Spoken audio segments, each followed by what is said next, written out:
ప్రభాస్ హీరోగా నటించిన సలార్ సినిమా సంచలన రికార్డులు క్రియేట్ చేస్తూ బద్దలు కొడుతూ ముందుకు వెళ్తోంది. ప్రశాంత్ నీల్ డైరెక్షన్ లో తెరకెక్కిన ఈ సినిమా రెండవ వీకెండ్ లో తెలుగు రాష్ట్రాల్లో ఆశించినంత మంచి వసూలు రాలేదు. కానీ జనవరి 1న భారీ ఎత్తున వసూలు నమోదయ్యాయి. అంచనాల కంటే మెరుగ్గా వీకెండ్ కలెక్షన్స్ వచ్చాయి. ఓవరాల్ గా ఇది సినిమాకు మంచి సెకండ్ లాంగ్ వీకెండ్ అని చెప్పొచ్చు.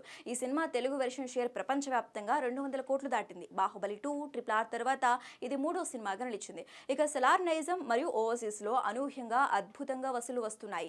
ఆంధ్ర ప్రాంతం మాత్రమే ప్రధానంగా బ్రేక్ ఈవెన్ విషయాల్లో ఆందోళన ఉంది. కలెక్షన్స్ బాగానే ఉన్నాయి, కానీ సినిమా బిజినెస్ ను బట్టి పరిశీలిస్తే ఈ సినిమా ఆంధ్రాలో ఇంకా కలెక్షన్స్ రాబట్టాల్సి ఉంది. ఓవరాల్ గా తెలుగు వెర్షన్స్ కి బ్రేక్ ఈవెన్ కోసం 250 కోట్ల షేర్ కావాలి. అయితే ఇప్పుడు రికవరీ దాదాపు 82% వద్ద ఉంది. నెక్స్ట్ ఏ ఇతర పబ్లిక్ హాలిడే లేనందున ఈ సినిమా తెలుగులో యావరేజ్ కంటే ఎక్కువగా మాత్రమే మిగిలిపోయే అవకాశం ఉంది.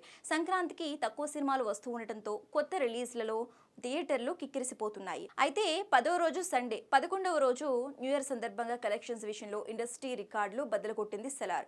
ఇప్పటి వరకు RRR, బాహుబలి 2 లాంటి సినిమాలు డే 11 కలెక్షన్స్ భారీగా రాబట్టి ఈ లిస్ట్ లో ముందు ఉండేవి. ఇప్పుడు సలార్ వాటిని క్రాస్ చేసింది. 11వ రోజు వరల్డ్ వైడ్ గా అన్ని ఏరియాలు కలిపి 12 కోట్లకు పైగా రాబట్టింది సలార్. దీంతో ప్రపంచవ్యాప్తంగా ఈ చిత్రం 637 కోట్ల వరకు వసూలు రాబట్టింది.